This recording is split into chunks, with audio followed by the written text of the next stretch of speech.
Pois bem, boa noite, meus queridos, a paz do Senhor a todos, amém? Estamos aqui hoje mais uma noite para finalizarmos hoje a nossa matéria de bibliologia. Hoje é a última aula sobre bibliologia. Semana que vem nós já entramos então em Pentateuco e hoje nós vamos falar aí sobre o último tópico que faltou da parte de bibliologia. Nós estamos no item 6.2 da apostila, que vamos ver hoje sobre o cânon do Novo Testamento. Amém?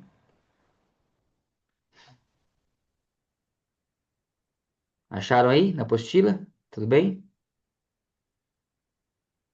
O cânon do Novo Testamento. Se alguém puder falar para mim que página que está aí? 123 aqui, ó. Qual? 123. 123, certo. Vamos lá então. Hoje nós vamos falar então sobre o cânon do Novo Testamento, né?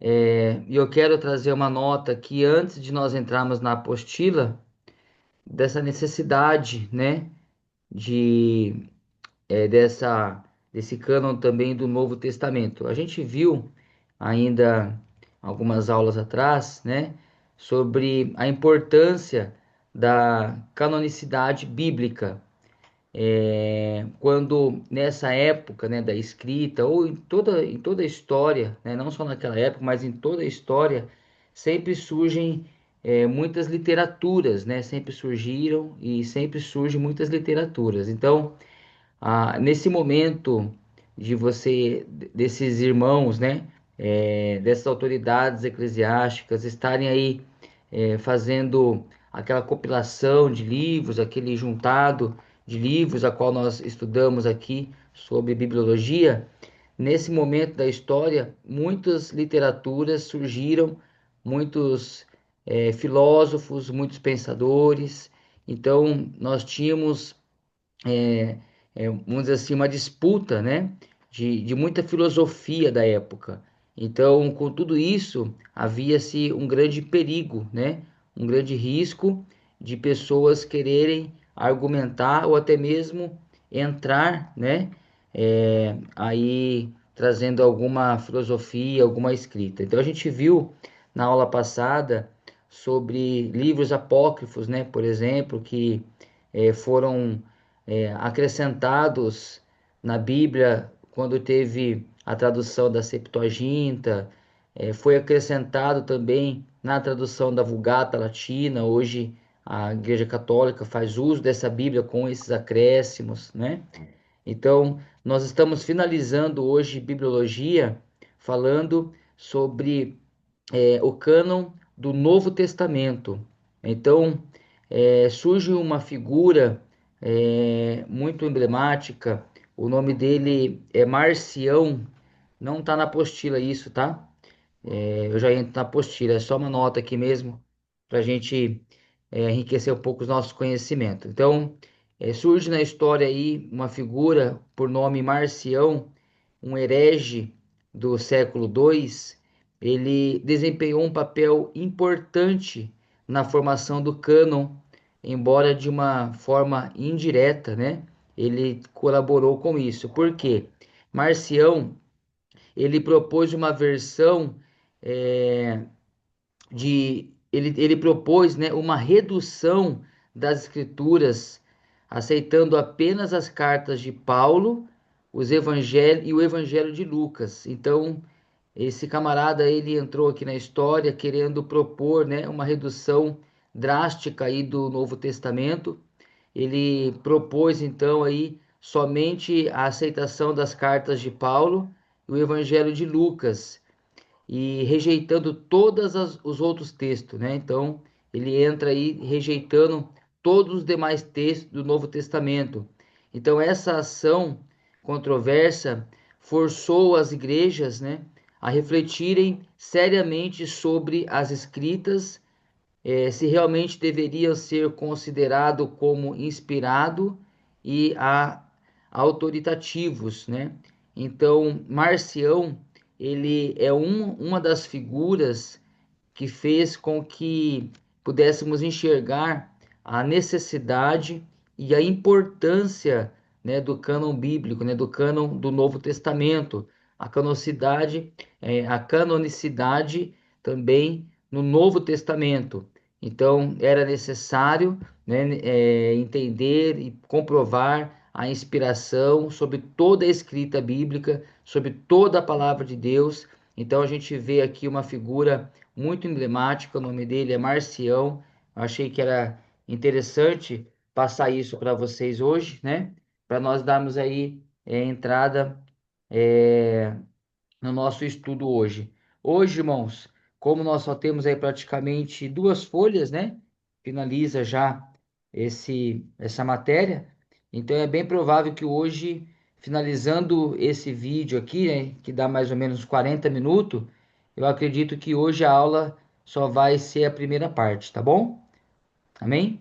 Então eu acredito que em 40 minutos a gente consegue finalizar essa matéria aqui. Vamos lá. Na apostila está escrito aí, né, ó, o cânon no Novo Testamento. A igreja primitiva, ela recebeu dos judeus a ideia de uma regra de fé e prática, né? Então a gente vê aqui que no início da igreja, irmãos, a igreja já tinha uma conduta, já tinha uma herança, né? Já estava vindo aí debaixo de uma boa herança, né? Vamos dizer assim, a qual os judeus, né? Já estava embutindo isso, né, na cultura sobre uma prática de regra, de fé, usando o Velho Testamento, usando por base a palavra de Deus e aquilo que o Senhor, né, deixa como uma vida saudável, regra de fé para todo cristão. Então essa ideia, ela foi confirmada por Jesus e pelos apóstolos, que sempre se referiram ao Antigo Testamento. Então a gente vê ao decorrer de toda a palavra de Deus no Novo Testamento, o próprio Senhor Jesus fazendo menção do Velho Testamento e também nós vemos os próprios apóstolos, né, fazendo menção do Velho Testamento. E é importante destacar que eles faziam uso do Velho Testamento como referência, usando salmos, usando as próprias ditos, né, da lei, como é citado Deuteronômio na fala de Jesus em algum outro momento. Então a gente vê que o Antigo Testamento ele estava, né, no coração, ele estava na mente, ele estava na boca dos apóstolos e também de Jesus. Entenderam, né? E o próprio Senhor Jesus revelou isso aos apóstolos, entenderam que o Antigo Testamento era a sombra de tudo que estava para acontecer e apontava para um objetivo maior, que era Jesus Cristo, como a gente vê muito isso lá na carta de Hebreus. Então, vamos lá, né? Aqui na apostila, tá aí, ó. Desde os princípios, a igreja cristã tem aceito a palavra de Jesus como a mesma autoridade com que aceitaram o Antigo Testamento. Os apóstolos, reconhecendo a autoridade e seus ensinos, mandaram que suas cartas fossem lidas publicamente nas igrejas. Tem os textos aí para a gente conferir. Era natural que a literatura do Novo Testamento se acrescentasse ao Antigo Testamento. Novo, no próprio Novo Testamento, temos a evidência histórica da formação do cânon, como está escrito lá em 1 Tessalonicenses, 2 de Pedro e assim por diante. Devido aos 300 anos de incessante e implacável perseguição, não houve uma única oportunidade das igrejas de fazerem um esforço franco e razoável para chegar a um encontro, a um acordo geral a respeito do quais livros era genuíno, né, a sua autoridade apostólica, até que Constantino, no começo do quarto século, ao ascender ao trono, mandou preparar, sob a liderança de Eusébio, o bispo de Cesareia, e a carga hábeis copistas 50 Bíblias para as igrejas de Constantinopla, né? Constantinopla. Através de uma cuidadosa investigação, Eusébio procurou informar-se sobre quais os livros que haviam sido aceitos pela igreja. Em sua obra, intitulada História da Igreja, ele classificou os livros em quatro categorias. Então, nós estamos falando desse camarada aqui, ó, tá? Eusébio de Cesareia, né? Eu tive o privilégio de adquirir esse livro. É uma obra maravilhosa, né? A qual traz grandes acréscimos à história da igreja, né? Então, depois vamos dar uma pesquisada lá, vale muito a pena falar dele. Claro que Eusébio ele vai entrar mais aí na história da igreja do que agora em bibliologia, né? Mas só quis trazer aqui uma pincelada, mas vale a pena aí saber, tá bom? Então vamos lá. Ele classificou os livros em quatro categorias, né? Os aceitos universalmente, os discutidos. Olha que interessante, né? Ó? Ele coloca aqui, ó, Tiago, segunda Pedro, segunda e terceira João, Judas, é, em suas em sua classificação como discutidos, né? Embora esses livros fazem parte da coletânea do Novo Testamento, né? A qual nós temos acesso, está na nossa Bíblia isso, mas esses livros ele tinha alguns pontos de dúvida por alguns eruditos, né? Por alguns estudiosos. Então Eusébio classifica esses livros como discutidos, né? Não é que não são aceitos, tá bom, queridos? Amém? É que em algum momento, né, dessa canonicidade do Novo Testamento, esses livros tiveram aí um ponto de discussão sobre a sua autenticidade. Os livros espúrios, os Atos de Paulo, o Pastor de Hermas, o Apocalipse de Pedro, a Epístola de Barnabé e o de Daquê.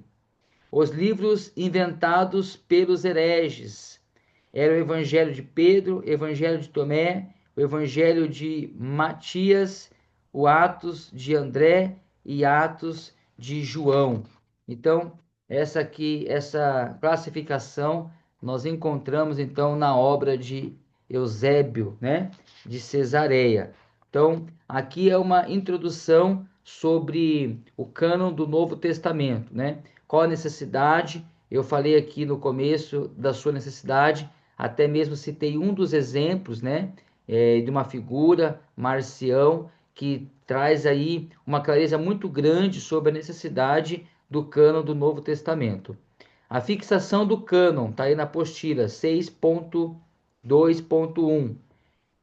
Foi no quarto século com Atanásio, bispo da Alexandria, 325. Naquele tempo, o cânon passou a incluir os 27 livros do Novo Testamento. Em 367, Atanásio enviou uma carta estabelecendo a lista de livros sagrados que deveria ser lida nas igrejas da sua diocese, em sua diocese, né? Na sua paróquia, vamos dizer assim, na sua congregação. Esta lista dos livros canônicos é a mesma que temos.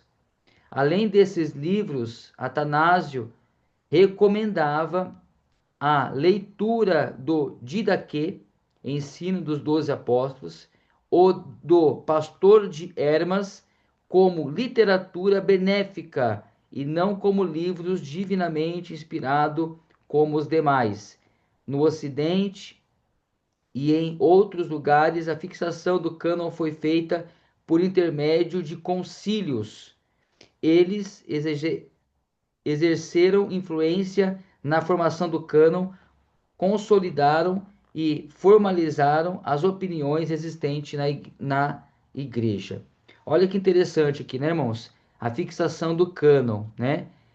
A gente vê então aí que Atanásio, né, bispo da Alexandria, no quarto século, ele começa então a fazer essa obra, ele inclui aí os 27 livros, né, do Novo Testamento, e ele estabelece que esses livros deveriam ser lidos na na sua igreja, nas suas igrejas, né, igrejas da sua diocese.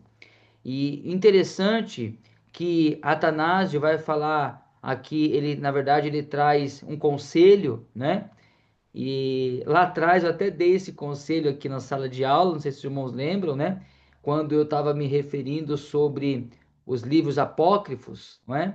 E eu disse em algum momento aí da minha fala que esses livros, eles não têm inspiração divina, não foram comprovados inspiração divina neles, né? Tiveram alguma coisa que não puderam ser incluído na Bíblia, porém alguns desses livros, nem todos, né? Tem alguns que não dá nem para ler, que é muito ruim, vamos dizer assim, seria mais a título de curiosidade mesmo.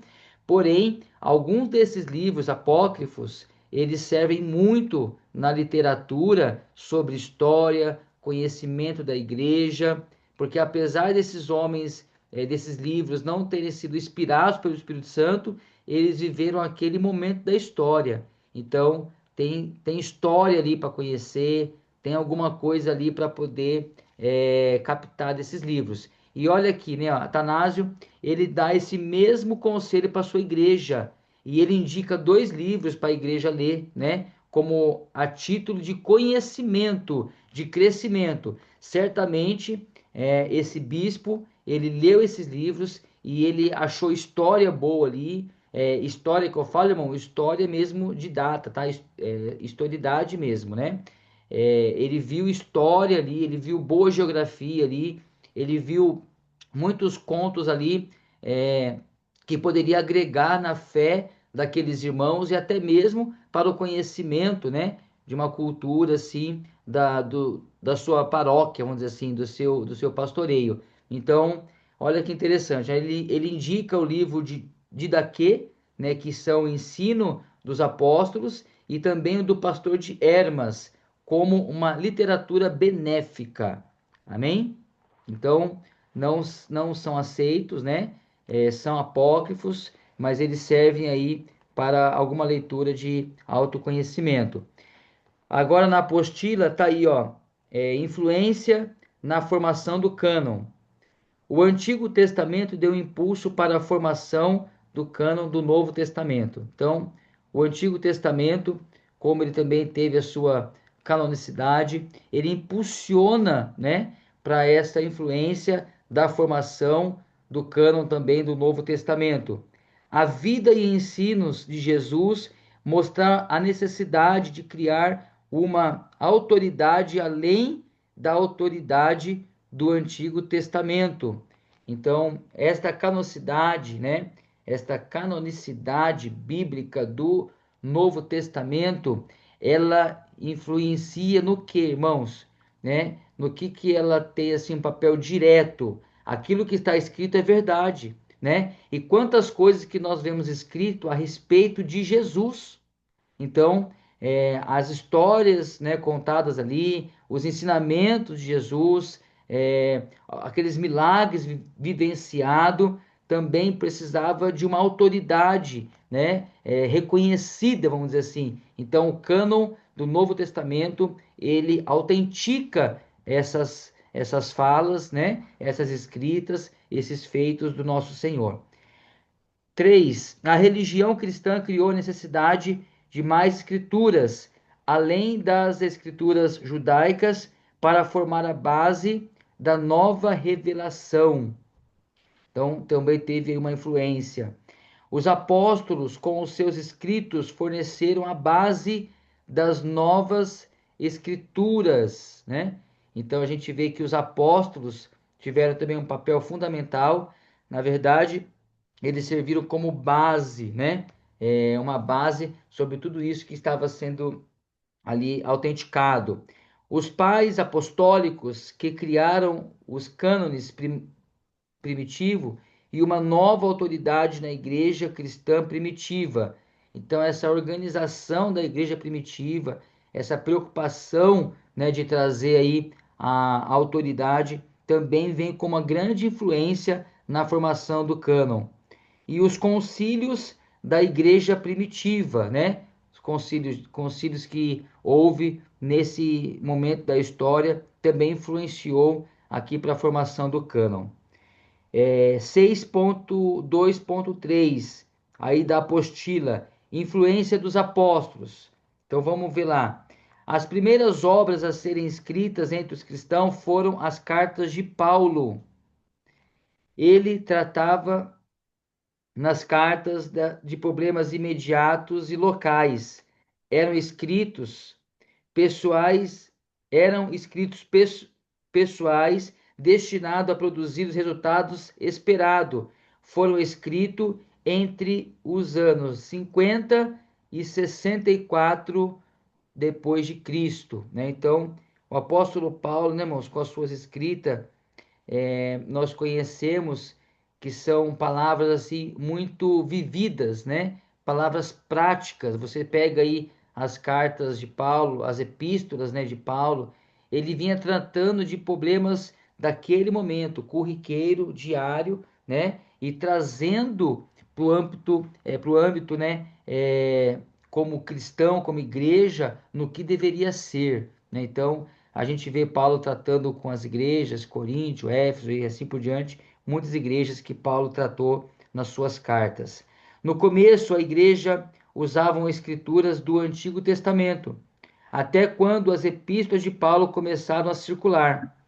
Essas epístolas reivindicam não somente inspiração, mas também autoridade em questão de conduta e doutrina.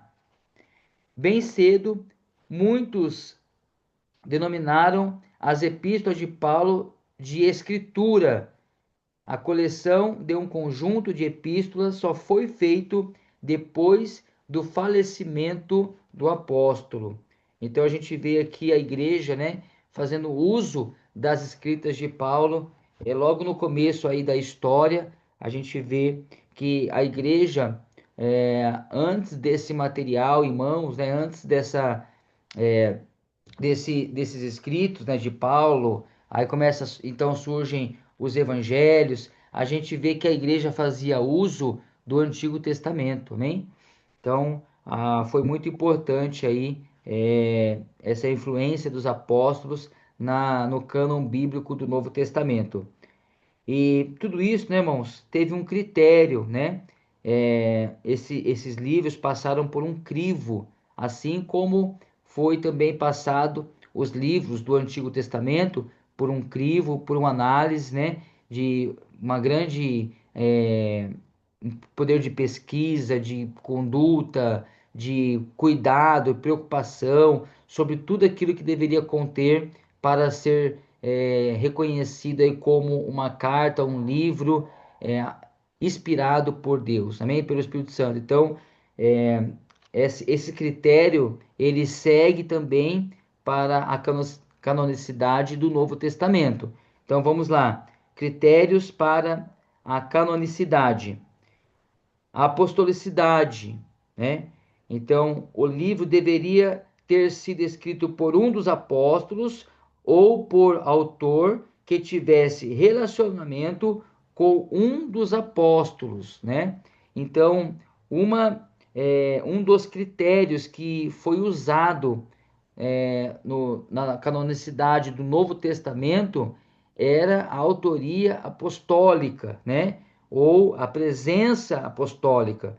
Às vezes nós vamos encontrar aqui no Novo Testamento cartas que não foram escritas por um apóstolo, mas foi ditado por um apóstolo, né? Foi falado por um apóstolo e outra pessoa então regide essa carta, escreve essa carta, mas na revelação, né, na inspiração de um apóstolo, né?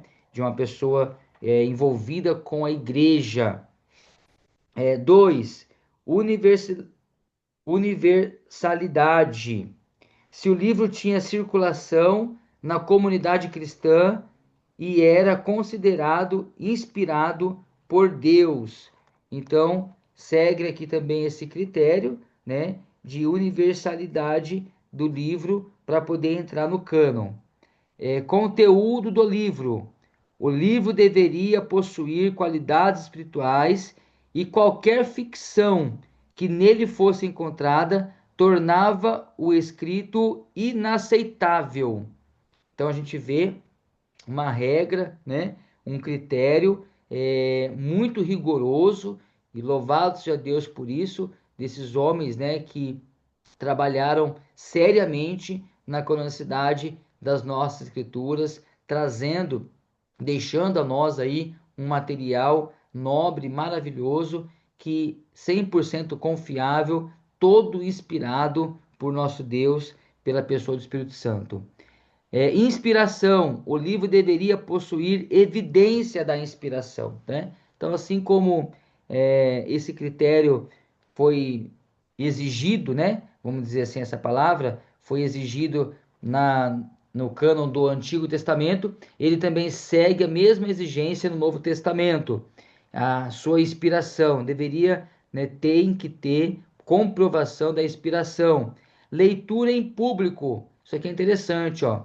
Nenhum livro seria admitido para leitura pública na igreja se não possuísse características próprias. Muitos livros eram bons, agradáveis para leitura particular, mas não podiam ser lidos e comentados publicamente, como se faziam com a lei e os profetas na sinagoga.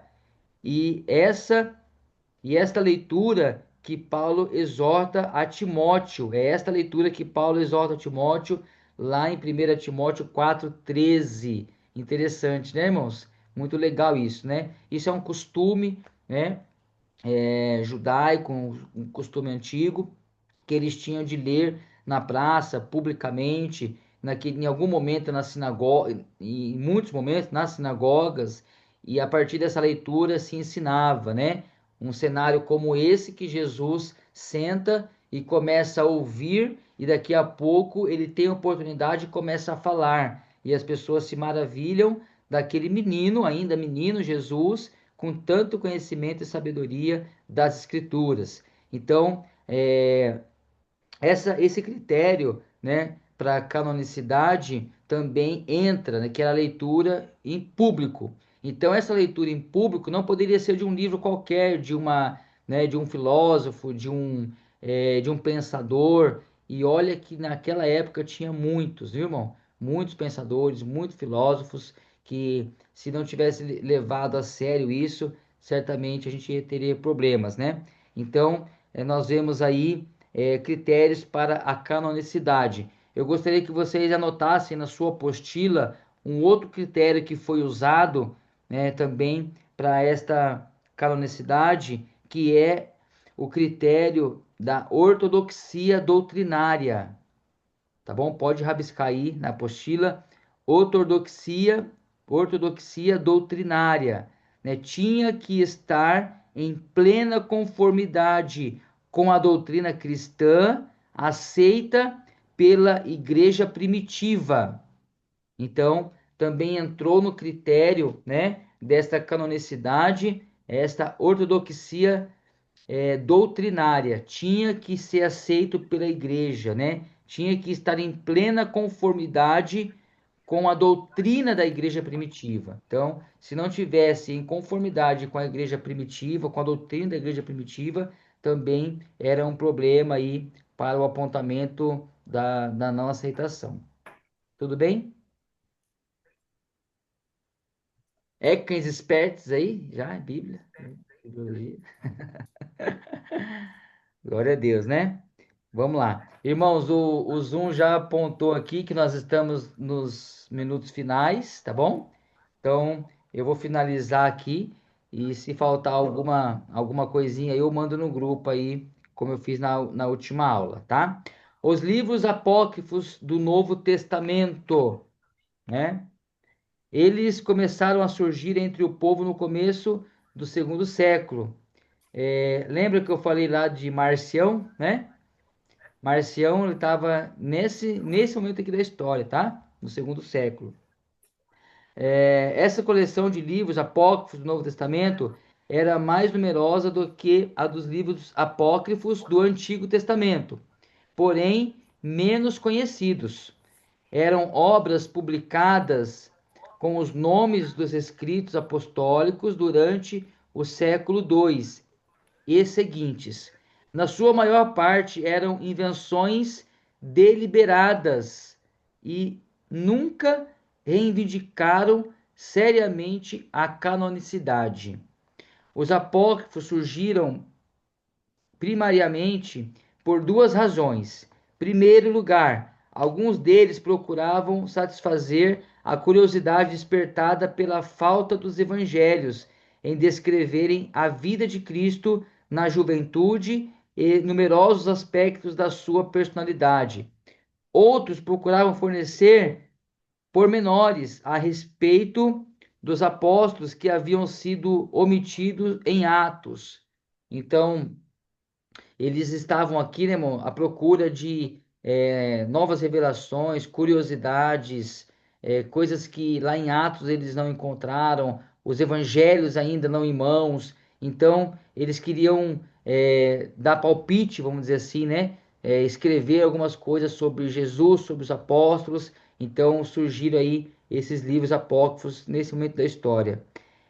O segundo ponto, né, desse surgimento em segundo lugar, aqueles que tinham tendência heréticas, né? Esforçavam-se para obter aceitação para os seus pontos de vista, encaixando em obras atribuídas a Cristo e aos apóstolos. Então a gente vê aqui, né, um segundo motivo, né, era os próprios hereges, né, querendo tomar conta e querendo ter espaço nessa canonicidade, né, como uma dessas figuras que a gente até citou o nome aqui hoje.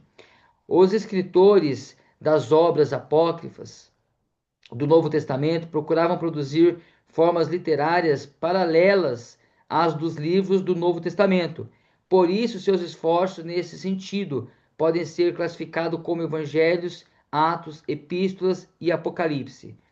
A popularidade desses apócrifos é evidenciada pelo número destas obras que ainda existe e pelo seu largo uso. Se quisermos compreender muitos aspectos da vida medieval, é necessário estudar os apócrifos. Além disso, obteremos visões importantes da natureza do cristianismo durante o período pós-apostólico. Tendências heréticas, crenças e superstições estão escritas de modo marcante nestas obras. Houve uma ênfase ao legalismo, veneração por Maria e um aumento do valor do sacramento. Então, veja que, além de uma escrita, né, não reconhecida como inspiração divina, eles também queriam fazer parte, né, trazendo aí suas ideias, trazendo aí muito acréscimos, alguns deles de fé, de má índole, vamos dizer assim, né, hereges mesmo, querendo combater alguns ensinamentos bíblicos, e nesse momento, né, desses apócrifos do Novo Testamento, surge então aí uma grande ênfase, né, no legalismo, na veneração por Maria e o aumento dos sacramentos. Então a gente vê alguma dessas coisinhas aí, né, irmão? Até, é, vamos dizer, queria usar uma fala aqui não perigosa, mas teve influência, né, direta e tem até hoje na Igreja Católica. Classificação dos apócrifos. Evangelhos, né? Então, eles tinham também essas quatro divisões, tá? Dos apócrifos: Evangelhos, Atos, Apocalipse e Ensinos. Então, nos evangelhos, eles colocam Tomé, Pedro, Nicodemos, e segundo aos Hebreus, né? De Tiago, são mais de 50 evangelhos apócrifos. Olha só. Atos, de Paulo, de Pedro, de André, de Tomé e de João, né? Então, tinha todos esses apócrifos aqui, né, no Novo Testamento. Apocalipse, de Paulo e de Pedro.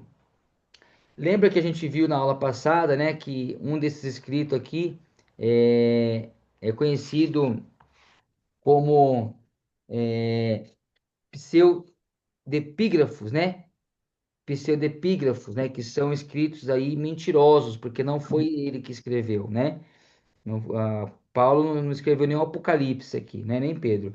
Ensinos de Tiago, de João, de homilias e clementinas.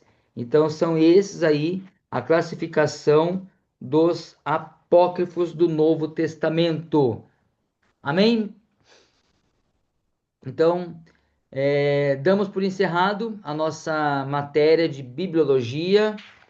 Tem aí pela frente uma recapitulação, a recapitulação 10. Depois nós temos aí uma revisão geral, né? 23 aí pontos aí para analisar, para poder praticar, fazer uma pesquisa sobre uma revisão geral aí da nossa aula de bibliologia. Finalizamos por aqui. Espero que vocês tenham obtido aí bons conhecimentos sobre esse ensino panorâmico de bibliologia. Não é um ensino aprofundado, né? Não temos tempo para isso. Quem sabe numa próxima oportunidade, continuando aí os estudos, certamente nós vamos ver mais coisas do que nós vimos aqui, como eu citei hoje aqui Eusébio, né, de Cesareia, que nós vamos ver na história da igreja e tantos outros assuntos que vai fazer parte aí do nosso estudo ao longo desse tempo que nós vamos estar juntos. Tá certo, meus queridos? Eu coloquei aí no grupo, né, o nosso encontro que vai acontecer no dia da reunião de superintendência. Eu fiz isso de uma forma proposital, né? Daí os irmãos vêm um pouquinho mais cedo, aqueles que já vão ter que vir para a reunião já vêm um pouquinho mais cedo, participa da reunião depois, economiza a viagem. Aquele que não precisa ficar na reunião vai estar liberado antes das 6 para poder retornar para sua cidade de origem, para sua casa. Amém? Nós temos, coloquei no grupo também lá, um trabalho, né? Um trabalho simples, não precisa, né, de formações, né, de faculdade, vamos dizer assim, é mais para poder praticar mesmo aí aquilo que você aprendeu, né? Fica à vontade, se for fazer à mão, né? Tem que ser uma letra de forma legível para a gente poder ler. Se quiser digitar e mandar em PDF, ou se quiser imprimir, trazer no dia do encontro, os irmãos fiquem à vontade aí. Tem praticamente um mês, né? Praticamente não, tem um mês para fazer o trabalho, né? Nós estamos no dia 29, a nossa no encontro foi marcado para o dia 27, né? Praticamente um mês aí para poder finalizar e entregar esse trabalho. Nesse dia vai ter uma prova que é o próprio instituto que envia a prova e a gente vai estar aplicando essa prova aí para os irmãos. Tá certo? Então, um bom estudo a todos, um bom final de semana, né? Vamos apertar os cintos aí, porque terça-feira nós começamos as nossas aulas sobre Pentateuco. Uma longa caminhada aí em Pentateuco vai dar início na próxima semana, na terça-feira. Espero todos vocês, né, com todo empenho e dedicação, como nós tivemos aqui já nessas